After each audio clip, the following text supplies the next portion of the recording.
Okay, very good. Welcome to today's session. Regarding of our eminent research person, Dr. Rani Comedy Madam, please welcome.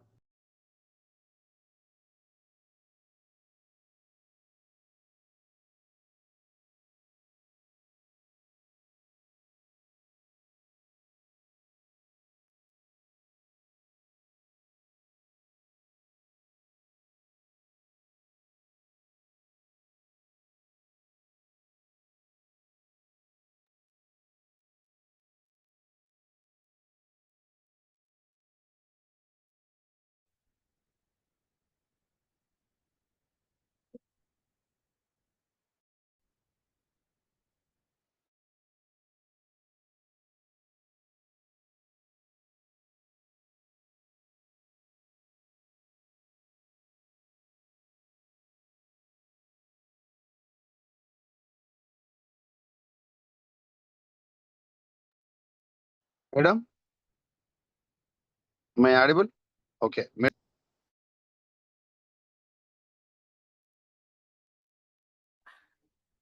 Okay, sir. Very good evening to all.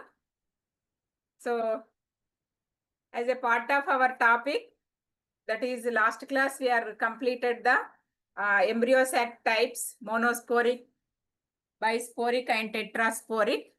And coming that pollination also completed, I think. Today we are entering into that fertilization. Okay, so the fertilization. So before going the fertilization, just I'll give some short insights of the germination of microspore. That means the development of the male gametophyte. So in this. Madam, if possible, please click on slideshow. Oh, okay. Okay, sir. Okay.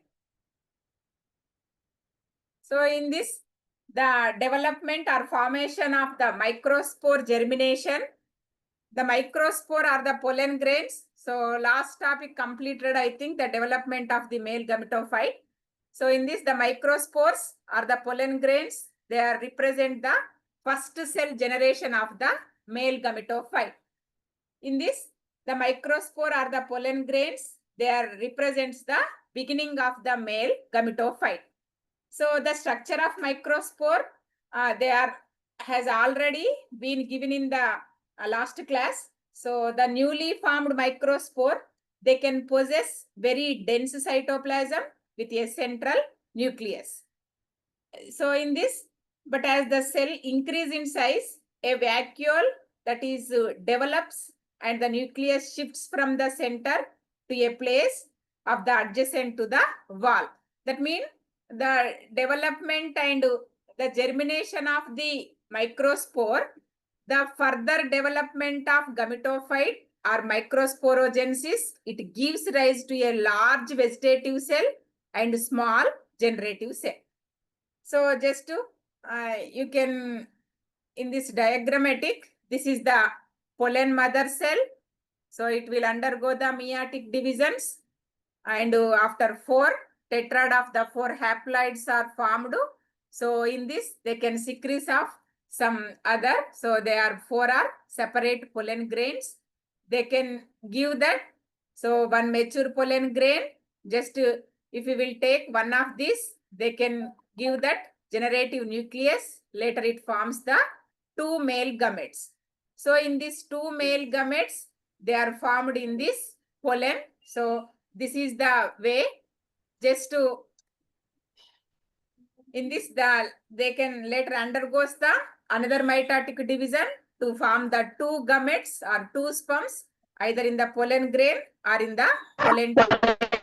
So along with this, they changes the wall synthesis is also followed. This is the microspore. The newly formed pollen grains have already very dense cytoplasm with distinct nucleus. After, they can release from the tetrad. So as I'm shown now, tetrad, it undergoes the rapid increase in volume. So the nucleus of the pollen, it may remain in resting period. So that varying from a few days to several weeks, it depends upon the species. So the pollen grains have reserve food materials in the form of carbohydrates, proteins, and lipids. This is the formation of the two cells, vegetative and generative cell. Okay. So in this, the germination of microspore starts while it is still within the microsporangium. The germination of the pollen or microspore, it will starts in the only microsporangium or pollen sac only. So the formation of the vegetative and generative cell, the first division of the microspore gives rise to the vegetative and generative cells. Okay. So the first division of the microspore, it gives rise the two unequal cells. So in that unequal cells, the larger one is the vegetative cell. It develops into the pollen tube only. The larger cell is the representative. So it is vegetative cell, larger one, which develops into the pollen tube. And another smaller cell, so that is the generative cell, which with the subsequent mitotic divisions from almost they all are forms as a male gametes or the sperms. Okay. So in this formation, it observed that Gittler in 1935, last class also we had discussed that, observed that the metaphase spindle, it will usually shows pronounced asymmetry, the word pole being blunt and the free pole acute. So just to, this is the formation, just to, this is full diagrammatic way, the cytoplasm, nucleus, it will have the exine and intine. So it will undergo the divisions to give rise the generative cell and other vegetative cells. Okay. So the cell generative cell is the, they can almost, it will give the pollen tube. In the pollen tube, the two cells are entering into that pollen tube. So this is the almost pollen tube has the two male cells. They all are individual. They are ready to fallen on the stigma. Okay. This is the complete germination of the microspore. The generative cell is either cut off inner side or on the outer side or on the radial wall or in the corner. So the generative cell soon, it will loses the contact with the wall of the microspore and come to lie freely in the vegetative cell. And followed by immediately after detachment, the generative cell is the spherical shape and some other shapes also. The variation in shapes like elliptical, lenticular, spindle shaped, or sometimes the vermiform appendages, like some have also been observed in different species. The generative cell is the majority cases, it looks like in spherical shape, and some very rare cases, they are also in different shapes like elliptical, lenticular, and other vermiform appendages also we are observed in some species. So the generative cell contains all usual cell organelles except plastids with a few exceptions.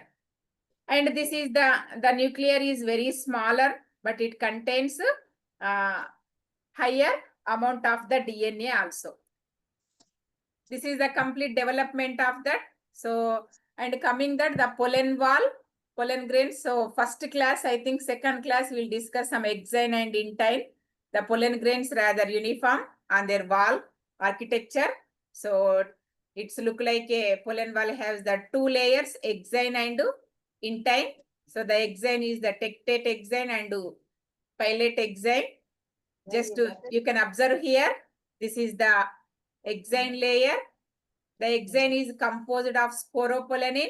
It is a highly resistant material believed to be produced by the oxidative polymerization of carotenoids pigments. So the main important is the pollen or pollen grain have the complete outer layer is the exine and inner layer is the intine. The exine also it will uniform in their other way. So tectate exine and pilate exine. The exine is composed of some specialized chemical. So that is the sporopollenin. It is composed of the sporopollenin. It will highly resistant material. So because of this sporopollenin, the pollen grains they are alive in hundreds and thousands of years. So that is the main characteristics of this sporopollenin chemical. So the sculpture, that means the paina undetatuvanti some designs or nagishil antam, the sculptures part of the exine is made up of radically oriented. It's look like a rod-like structure. So some of the covered by a roof or tectum also.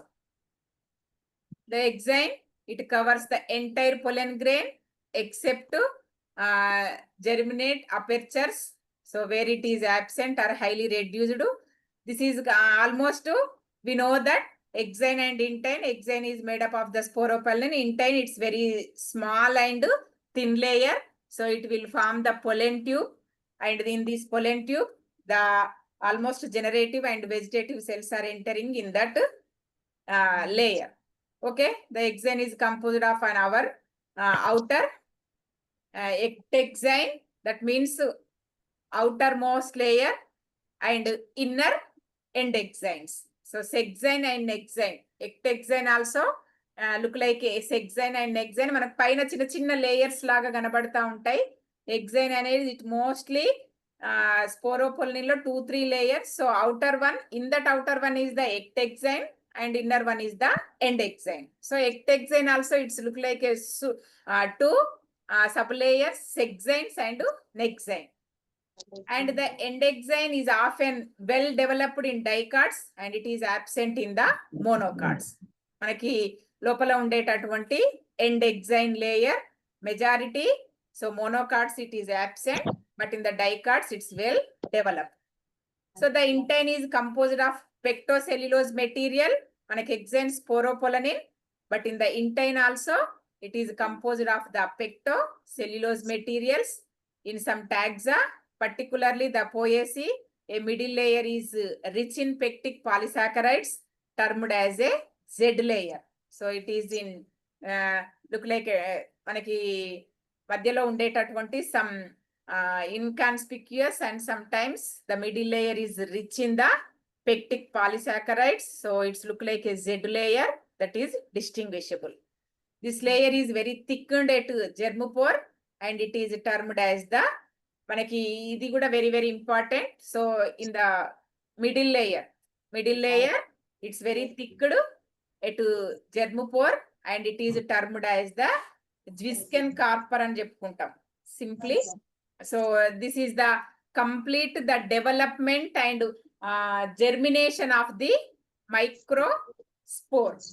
Development of the microspore. So that means the vegetative cell and generative cells are formed from this. So they are completely through pollen tube. They are fallen on the stigma. So then the contact with the stigma, the fertilization process is completed. So yesterday we are discussing the pollination and now we are entering into the fertilization.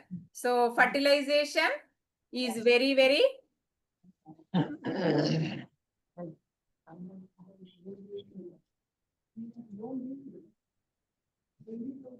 so in the fertilization process, the fusion of two dissimilar sexual reproductive units or gametes